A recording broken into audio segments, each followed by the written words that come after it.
Hello student, good morning to all. हम पढ़ रहे हैं मॉर्फोलॉजी ऑफ फ्लावरिंग प्लांट्स, पुष्पी पादपों के आकार की। इस क्रम में हमने पुष्प के विभिन्न भागों का अध्ययन किया। जड़, तना, पत्ती, पत्ती के प्रकार, तना के प्रकार, उसमें पुष्प की संरचना कैसी होती है, पुष्प विभाग क्या होते हैं। उसके बाद फिर जब इसमें फर्टिलाइजेशन होता है उसके फलस्वरूप बीज और फल की संरचना के बारे में हम पढ़ चुके हैं। आज हम पढ़ेंगे एक प्रारूपिक पुष्पी पादप यानी एंजियोस्पर्म के अर्ध तकनीकी भाषा में विवरण किस प्रकार किया जाता है। पुष्पी पादप यानी एंजियोस्पर्म का अर्ध तकनीकी विवरण का मतलब होता है पुष्प में जो पुष्पी भाग हैं।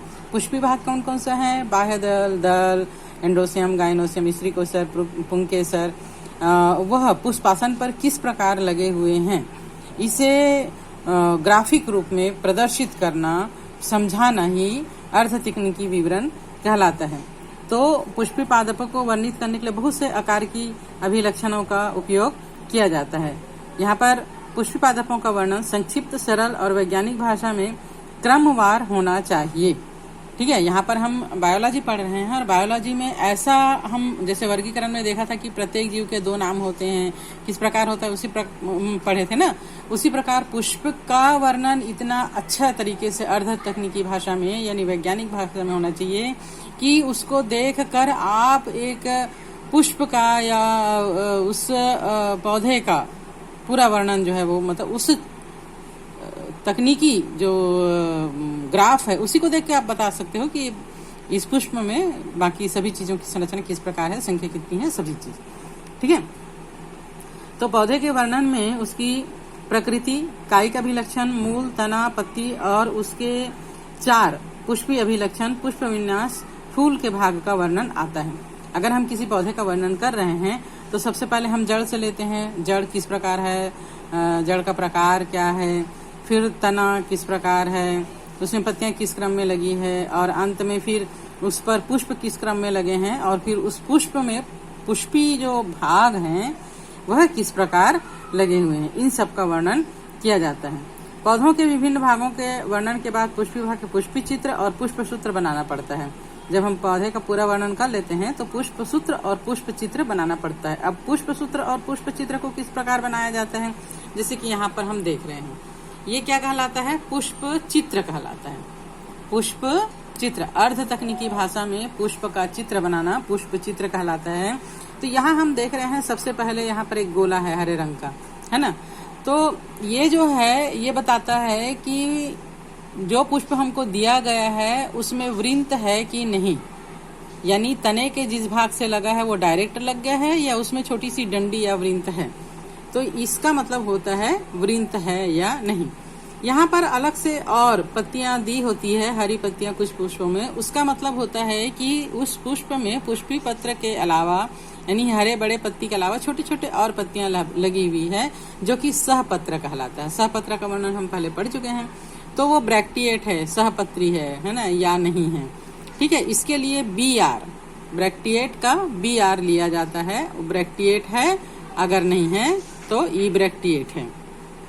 ठीक है, अब ब्रैक्टिएट के बाद आता है पुष्प में 4 भाग होते हैं। सबसे बाहर का भाग बाह्य दल यानी कैलिक्स, उसके अंदर का भाग कोरोला है ना, दल यानी कोरोला, और फिर पुंकेसर एंडोसियम और स्त्रीकेसर गाइनोसियम। तो उसका सबसे इनिशियल भाग कैलिक्स C से शुरू होता है, CALYX, लेकिन इसके लिए हम सिंबल लेते हैं K। ठीक है, जैसे यहाँ पर पुष्प सूत्र दिया हुआ है, ये सबको बाद में बताएंगे। पहले ये देखते हैं कैलिक्स। कैलिक्स मतलब बाह्य दल की संख्या कितनी है, यहाँ पर कितनी है? 1 2 3 4। ठीक है, और ये किस क्रम में लगे हुए हैं? 2 एक समान दिख रहे हैं और 2 इस समान दिख रहे हैं। तो यहाँ हम लिखेंगे 2 + 2 यानी 4। यहाँ लिखा हुआ है, देखिए कैलिक्स जो है वो 2 + 2 4। इसके बाद आता है कोरोला यानी दलपुंज, को हम C से लेते हैं, COROLA कोरोला। यहाँ पे संख्या है 4, 1 2 3 4, तो यहाँ लिखा है 4। ये स्वतंत्र है इसलिए इसमें कुछ नहीं लिखते।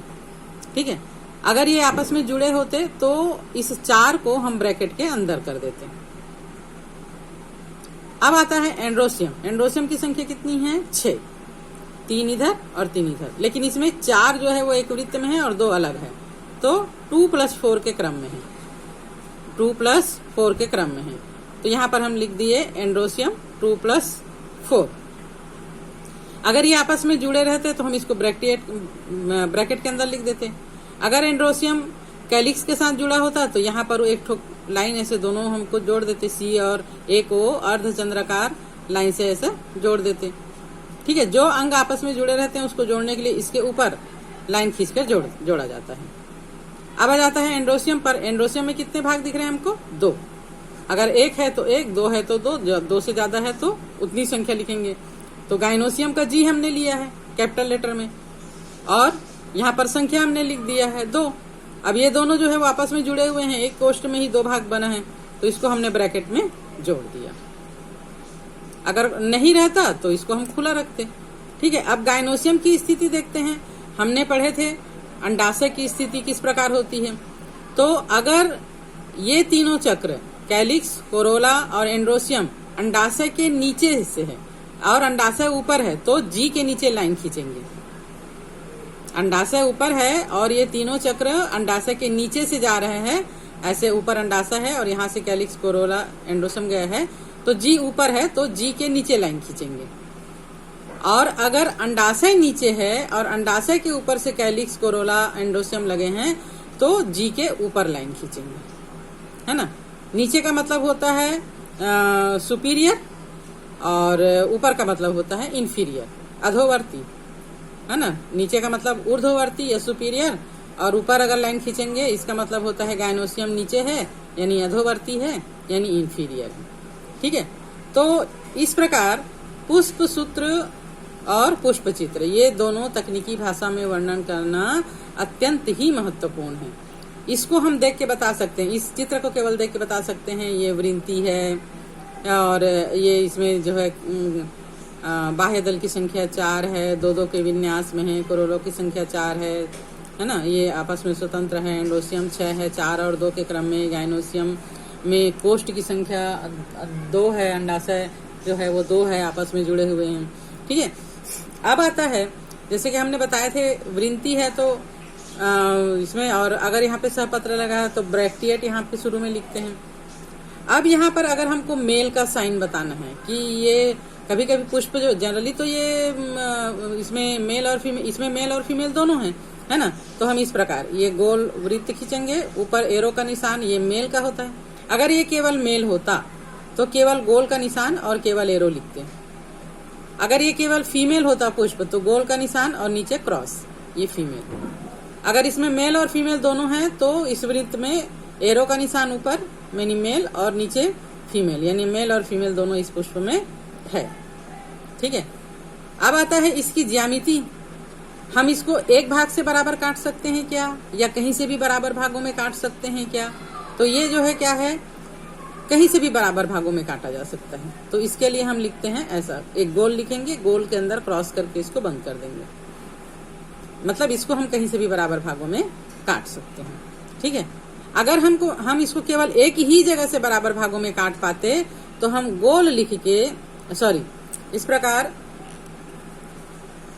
जैसे परसेंट का चिन्ह बनाते हैं ना, वैसे इसका मतलब होता है केवल एक जगह से हम इसको 2 बराबर भागों में काट सकते हैं, ऐसा चिन्ह बनाया जाता है। ठीक है, तो आपके लेसन में कुछ पुष्पों का अर्ध तकनीकी भाषा में विवरण दिया गया है। हम आज एक का तो कम से कम कर ही लेते हैं। कुछ महत्वपूर्ण कुलों का वर्णन दिया हुआ है, उसको हम करेंगे। सबसे पहले हम फाबेसी कुल को पैपिलियोनेसी भी कहा जाता है। ठीक है, इस कुल को पहले पैपिलियोनिडी के कहते थे, और पैपिलियोनेसी क्यों कहा जाता है ये भी पढ़ेंगे। ये लेग्यूमिनेसी कुल का उपकुल था। लेग्यूमिनेसी मतलब जिनके जड़ों में लेग्यूम्स होते हैं, गांठें होती हैं। आप लोगों ने पहले पढ़ा है कभी, चना कुल जितना भी दाल कुल है उसकी जड़ में एक प्रकार की गांठ पाई जाती है जिसमें राइजोबियम नामक जीवाणु पाया जाता है, और ये राइजोबियम नामक जीवाणु जो है वो वायुमंडल के नाइट्रोजन का स्त्रीकरण करके पौधों को उपलब्ध कराता है। तो इस कुल में वे सभी पौधे आते हैं जिनके जड़ों में गांठें पाई जाती है। तो इसको लेग्यूमिनेसी कुल में रखा गया था, अब इसको फाबेसी कुल में रखा गया है। और लगभग वितरण की दृष्टि से देखा जाए तो सारे संसार में ये पाया जाता है, अलग अलग इसकी जाति प्रजाति जो है वो पाई जाती है। अब हम इस पढ़ेंगे कायिक लक्षण। कायिक मतलब फूल को छोड़कर जितने भी भाग हैं उसके जड़, तना, पत्ती के क्या लक्षण होते हैं। तो सबसे पहले ये कि इस कुल में आने वाले पौधे झाड़ी के रूप में भी होते हैं, शाक के रूप में भी होते हैं। झाड़ी के रूप में जैसे आपका अपराजिता का फूल वगैरह होता है, झाड़ी होता है। शाक के रूप में अगर हम देखें तो चना भी छोटी झाड़ी होती है। शाक के रूप में देखें तो मटर वगैरह है, सेम है, ये शाक होता है ना। और इनके जड़ों में मूल ग्रंथियां होती हैं। दूसरा अगर हम तना देखें तो तना सीधा भी होता है और प्रतान के रूप में भी होता है, अलग अलग होता है ना, तना होता है। ठीक है, इसमें प्रतान निकला रहता है। ये स्कूल का एक खास विशेषता है कि चाहे तो ये तने का अग्रभाग प्रतान के रूप में परिवर्तित हो जाता है या पत्ती के कक्ष से प्रतान निकलता है। तीसरा अगर हम पत्तियां देखें तो सरल होती है और या तो फिर संयुक्त पत्ती भी पाई जाती है, जैसे सेम में संयुक्त पत्ती पाई जाती है, मटर में भी संयुक्त पत्ती पाई जाती है, शीशम में संयुक्त पत्ती पाई जाती है। सरल और संयुक्त पत्ती का विवरण हम पहले पढ़ चुके हैं, किसे सरल पत्ती कहा जाता है और किसे संयुक्त पत्ती कहा जाता है ना। पिच्छाकार होता है, एक अंतर क्रम में लगा हो सकता है। अब इतनी सारी जाति प्रजाति है तो अलग अलग प्रकार की पत्तियां तो इसमें पाई जाएगी ऑब्वियसली। पर्णाधार जो है वो तल्पयुक्त हो सकता है, अनुपर्ण हो सकता है, जालिकावत शिराविन्यास इनमें पाया जाता है। ठीक है, अब हम पढ़ेंगे पुष्पीय अभिलक्षण। इस कुल के पुष्पीय अभिलक्षण क्या है। तो यहाँ पर देखिए जैसे दिख रहा है ये तना जो है ना, ये पत्तियां हैं, इसमें फली लगी हुई है, प्रतान या टेंटिकल प्रतान कहलाता है। ठीक, ये पौधे का एक कायिक भाग। अब अगर हम पुष्प विन्यास के बारे में पढ़ें तो पुष्प जो है वो असीमाक्ष प्रकार का पुष्प पाया जाता है। असीमाक्ष और ससीमाक्ष पुष्प क्रम के बारे में हम पहले पढ़ चुके हैं। असीमाक्ष मतलब जिसकी कोई सीमा नहीं होती है, यानी अनलिमिटेड पुष्प इसमें लगते हैं। ठीक है, फूल जो है वो उभयलिंगी होता है, मतलब इसमें एंड्रोसियम और गायनेसियम दोनों पाया जाता है ना। मेल रिप्रोडक्टिव आर्गन और फीमेल रिप्रोडक्टिव आर्गन दोनों इनमें पाया जाता है। ठीक है, और ये एक व्यास सम्मित होते हैं। एक व्यास सम्मित मतलब एक ही जगह से, केवल एक जगह से दो भागों में बांटा जा सकता है। जैसे मैंने यहाँ पे बताया था, एक व्यास सम्मित को इस प्रकार परसेंट के रूप में दर्शाया जाता है ना। इसका मतलब हुआ कि यहाँ पर इस एक यहाँ से इस पुष्प को हम केवल यहाँ से ही दो बराबर भागों में बांट सकते हैं और कहीं से नहीं बांट सकते। ठीक है, अब हम देखते हैं कैलिक्स यानी बाह्य दल। ठीक है, मटर का पुष्प ले लो, सेमी का पुष्प ले लो या अपराजिता का पुष्प ले लो, आप लोग उसमें देखेंगे बाह्य दल की संख्या जो है वो 5 होता है और ये आपस में जुड़े हुए होते हैं, यानी संयुक्त बाह्य दली होते हैं। और इनका कोर जो है वो कोर स्पर्शी हो सकता है या कोर छादी एक दूसरे को ढके हो सकते हैं। हम बाह्य दल की संरचना और दल की संरचना के बारे में पहले पढ़ चुके हैं। ठीक है, और फिर दूसरा आ जाता है कोरोला। तो यहाँ पर देखिए कोरोला का दिया भी हुआ है ना। कोरोला की संख्या होती है 5, एक सबसे बड़ा होता है, ये देखो ये सबसे बड़ा है जो पूरे बाकी भागों को ढका हुआ रहता है। मटर का पुष्प कभी देखे हो ध्यान से, या सेमी का या अपराजिता का, तो उसको तोड़ के देखना, एक बड़ा पुष्प पत्र होता है जो स्टैंडर कहलाता है, जो बाकी को ढका होता है। ठीक है, तो उसको हम जब तोड़ेंगे तो इस प्रकार ये बड़ा दिखाई देगा, है ना। और दो जो है वो उसके आजू बाजू में ये दो दिख रहे हैं, ये विंग्स कहलाते हैं, ये दोनों विंग्स कहलाते हैं। इसको जब तोड़ के अंदर निकालोगे तो दो जो है ये आपस में यहाँ पर जुड़ जाते हैं, ये दोनों जुड़े हुए रहते हैं यहाँ से। इसको कील या कैरिना कहा जाता है। तो ये स्पेशल प्रकार का ये पुष्प का विन्यास है, इसीलिए भी इसको पेपिलियोनेसी कुल में लिया जाता था, है ना। इसका नाम जो है वो पेपिलियोनेसी कुल था। ठीक है, तो इस प्रकार कोरोला होता है ना। और अब आ जाते हैं हम पुमंग में। पुमंग ये जो दिख रहा है द्विसंघी होता है। द्विसंघी मतलब 10 होता है इसमें पुमंग, लेकिन एक जो है वो अलग होता है और 9 जो है वो आपस में जुड़े रहते हैं। तो दो संघ, दो ग्रुप बना लिए इन्होंने, एक अकेला ये और 9 ये। इस प्रकार का जो एंड्रोसियम होता है, पुमंग होता है, उसे द्विसंघी पुमंग कहा जाता है। पराग कोष्ठ इसका द्विओष्ठी होता है, मतलब ये देखो दिख रहा है ना। ये पराग कोष्ठ में कितने बने हुए हैं, पराग कोष्ठ में कितना बना हुआ है, 2 कोष्ठ बना होता है, तो द्विकोष्ठी हो गया ये। ठीक है, अब इसका जो वर्तिका जो है वो जायांग की बात करते हैं, है ना। ये जो है वो जायांग है। तो जायांग कैसा है? मटर वगैरह में देखे होंगे, चना है, मटर है, आपका सेम है, तो कोष्ठ तो एक ही रहता है। इसके अंदर जो गुहा है वो कितनी रहती है? एक ही रहती है। तो ये एक कोष्ठी कहलाएगा, एक अंडपी कहलाएगा, है ना। और ये ऊर्ध्ववर्ती होता है, मतलब यहाँ पर जो पुष्प लगे हैं, ये जायांग जो है वो, जायांग का अंडप ऊपर रहता है और यहाँ से कैलिक्स कोरोला वगैरह रहता है, मतलब ये ऊर्ध्ववर्ती है, ऊपर रहता है। अनेक बीजांड होता है, इसके अंदर बीज अनेक होते हैं। सेम वगैरह में देखें हम, बहुत सारे बीज होते हैं, है ना। एक कोष्ठी होता है, कोष्ठ एक होता है, और वर्तिका जो है वो एकल होता है, वर्तिका केवल एक ही होता है, ठीक है। अब आ जाते हैं हम फल या लेग्यूम्स में। तो ये फल देख रहे हैं, अंडाशय जो है बाद में फल में परिवर्तित हो जाता है। ये कैसा रहता है? लेग्यूम्स। इस प्रकार इसमें दो किनारे रहते हैं, इधर भी, है ना, या सेम मटर सभी में देखे होंगे, दो किनारे हमको स्पष्ट दिखते हैं, इधर भी और इधर भी। इसको अगर हम छीलें तो यहाँ से भी एक रस्सी टाइप निकलता है, यहाँ से भी एक रस्सी टाइप निकलता है ना। और इसके अंदर कोष्ठ में बीज रहते हैं। तो इस प्रकार का जो फली होता है ना, उसको लेग्यूम्स कहते हैं। बीज एक या एक से अधिक, चना वगैरह में एक होता है और बाकी सब में एक से अधिक होता है। और अभ्रूणपोषी होता है, भ्रूणपोष इनमें नहीं पाया जाता, ठीक है। पुष्प सूत्र अगर हम देखें तो इस पुष्प को देखकर हम पुष्प सूत्र बना सकते हैं, है ना। हमने पढ़े थे यहाँ पर बाह्य दल कितना है? 5, कैलिक्स 5 और आपस में जुड़े हुए रहते हैं, ठीक है। यहाँ पर कैलिक्स की संख्या कितनी है? 5 है, आपस में जुड़े हुए हैं।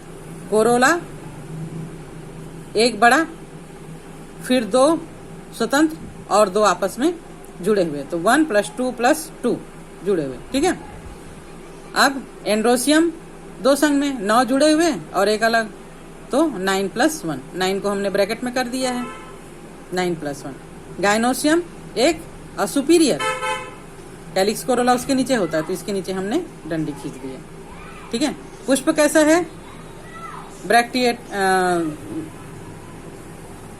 ये जो है वो गलत दिया हुआ है। यहाँ पर क्या आ जाएगा? इस प्रकार आ जाएगा, एक ही जगह से हम 2 भागों में बांट सकते हैं, ठीक है। ब्रैक्टिएट है, BR लिखेंगे यहाँ पर, BR। इसके बाद हम लिखेंगे कि पुष्प जो है वो एक ही जगह से 2 भागों में बांटा जा सकता है, ये नहीं आएगा।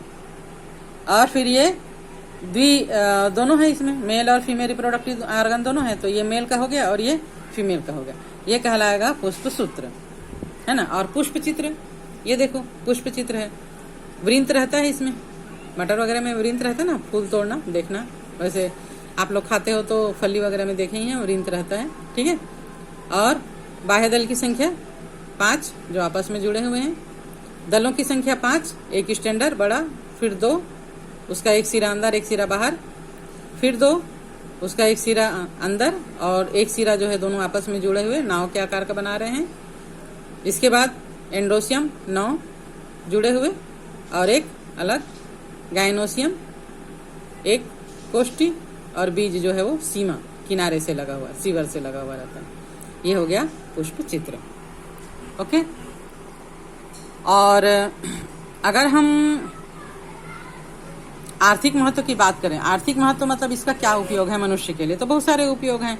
जितनी भी दाल हम खाते हैं, जितनी भी दालें हम खाते हैं, वो सारा इसी कुल में आता है।